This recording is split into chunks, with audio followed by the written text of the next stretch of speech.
बिस्मिल्लाहिर्रहमानिर्रहीम। अस्सलाम वालेकुम नाज़रीन। पाकिस्तान की अदालती तारीख़ में एक और अहम तारीख़ी मोड़ आ रहा है। आज समाअत थी जस्टिस शौकत अज़ीज़ सिद्दीकी के बरतरफ़ी के ख़िलाफ़ अपील की, जिसमें जस्टिस काज़ी फ़ाइज़ ईसा के साथ 5 रुकनी बेंच ने उसकी इब्तदाई समाअत की और ये सवाल किया कि अगर आपने एक शख्स पर इल्ज़ामात आयद किए हैं हर पैराग्राफ में तकरीबन, तो उसको फ़रीक क्यों नहीं बनाया? अगर आप उसको फ़रीक नहीं बनाएंगे तो फिर हम उनके ख़िलाफ़ कोई फ़ैसला नहीं करेंगे,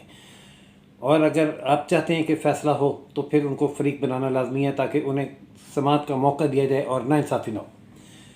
इस तफसीली बहस व तमीज़ के बाद ये तय पाया कि जस्टिस शौकत अज़ीज़ सिद्दीकी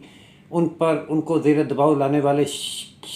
शख्सियत फैज़ हमीद को उस केस में फ़रीक बनाएंगे, और ये फ़रीक बनाने की दरख्वास्त आज ही दायर की जाएगी और कल इस पर फैज़ हमीद को नोटिस जारी हो जाएगा, जिसके बाद मौसम सरमा की तातीलात के बाद 15 जनवरी के बाद किसी तारीख़ पर समाअत भी होगी। नाज़रीन, आज जब समाअत शुरू हुई तो चीफ जस्टिस काज़ी फ़ाइज़ ईसा की सरबराही में 5 रुकनी बेंच ने जस्टिस शौकत अज़ीज़ सिद्दीकी की अपील की समाअत में हामिद खान का मौक़िफ़ सुनना शुरू किया। उसमें जब उन्होंने बताया कि माजी में जो जिस रेफरेंस की समाअत हुई थी उसके बारे में दरख्वास्त की गई थी कि वो ओपन कोर्ट में सुना जाए, लेकिन उनकी ये बात नहीं सुनी गई, वो बात नहीं सुनी गई वगैरह वगैरह, जिस पर जस्टिस काज़ी फ़ाइज़ ईसा ने कहा कि वो जो कुछ हो गया वो सारा माजी। अब जो आपकी ये दरख्वास्त है इसमें आपने एक शख्सियत पर इल्ज़ामात आयद किए हैं लेकिन उनको फ़रीक नहीं बनाया। किसी अदारे को बुरा कह देना ओवरऑल ये कोई अच्छी बात नहीं है। अदारे बुरे नहीं होते, शख्सियत में कोई खामी हो सकती है। मसलन अगर ये कहा जाए कि ये अस्पताल ख़राब है तो वो अस्पताल ख़राब नहीं होता, किसी डॉक्टर का रवैया ख़राब होगा, या कोई स्कूल है तो टीचर ख़राब होगा। पाकिस्तान बार की बात की जाए तो पाकिस्तान बार नहीं, किसी वकील का कंडक्ट ख़राब हो रहा होगा, जिनको एड्रेस किया जाना ज़रूरी होता है। इसी तरह जब उन्होंने मिसाल दी कि फ़ाशिज़म में जर्मन के अदारे कहे जाते थे कि बहुत बुरे हैं, लेकिन जब हालात बदले और लोग दुरुस्त हुए तो वही अदारे दुरुस्त हो गए। इसी तरह पाकिस्तान में यह कहकर बदनाम कर दिया जाता है अदारे को कि फ़लाना अदारा ऐसा है, फ़लाना अदारा ऐसा है। अदारे बुरे नहीं होते, अफराद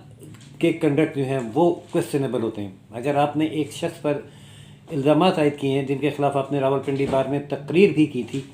उस तकरीर का मतन चले आपने फिलबदी जो भी कहा होगा, कह दिया होगा, उसकी अपनी एक वैल्यू है, लेकिन जो बात तहरीरी तौर पर की गई उसको नज़रअंदाज नहीं किया जा सकता, और वो एक तहरीरी इल्ज़ाम है। उस इल्ज़ाम में अगर जिस फ़रीक पर इल्ज़ाम है उसको अगर हम सुनते नहीं तो ये नाइंसाफ़ी होगी। इसलिए बेहतर होगा कि अगर तो आप चाहते हैं कि ये जो पैराग्राफ आपने लिखे इनको सुना जाए और इन पर फैसला किया जाए, तो फिर लाजमी होगा कि जिनके ख़िलाफ़ ये इल्ज़ाम हैं उनको फ़रीक बनाया जाए, हम उन्हें नोटिस करें। वो आते हैं या नहीं आते ये उनकी मर्ज़ी होगी और फिर उसके मुताबिक अकॉर्डिंगली फ़ैसला किया जाएगा। लेकिन अगर आप उनको फ़रीक नहीं बनाते तो फिर हम ये जो पैराग्राफ में इल्ज़ामात आयद किए गए आपने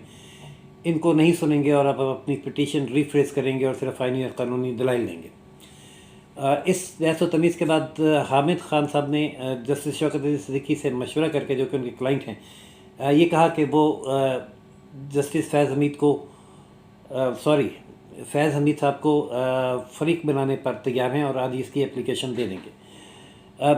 पहले उनका ख्याल ये था कि मौसम सरमा की तातीलात के बाद इसको रखा जाए, तो आपने चीफ जस्टिस ने कहा कि ये फिर 15 जनवरी के बाद पॉसिबल होगा और तातीलात कल से शुरू हो रही हैं। अगर आप आज फ़रीक बनाते हैं तो कल सिर्फ ये होगा कि हम इस पर एक नोटिस कर देंगे और नोटिस के बाद उन्हें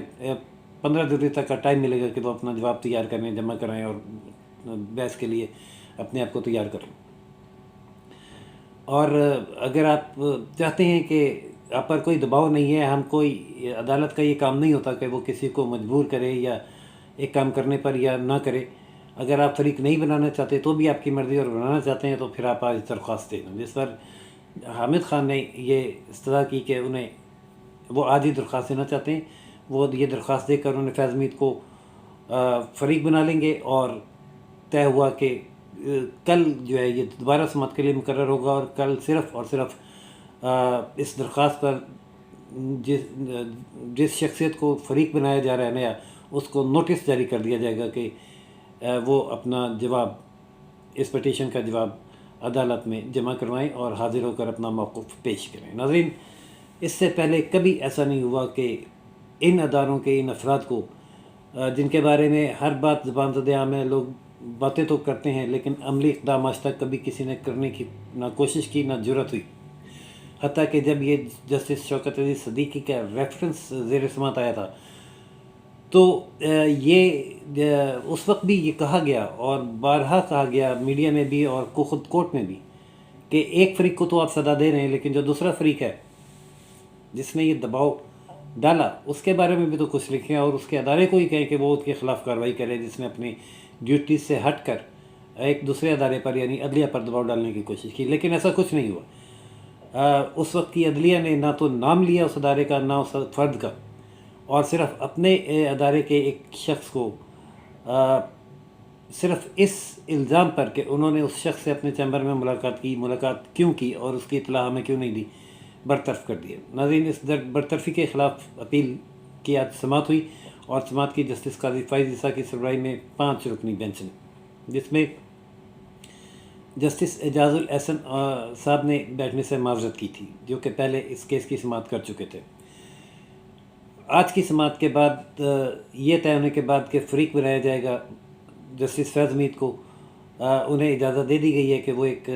سی ایم اے فائل کریں، اس میں فریق بنائیں، اور یہ سماعت کل تک کے لیے ملتوی کر دی گئی ہے اور کل صبح اس کی سماعت کر کے فیض حمید کو یعنی جو نئے فریق ہیں ان کو نوٹس جاری کر دیا جائے گا، جس کے بعد 15 جنوری کو اس کی باقاعدہ 15 جنوری کے بعد کسی تاریخ پر اس کیس کی باقاعدہ سماعت ہوگی۔ ناظرین، اب تک کے لیے اتنا ہی۔ دیکھتے رہیے روشن Pakistan news channel, like, subscribe اور شیئر کرنا نہ بھولیے گا۔ اللہ حافظ۔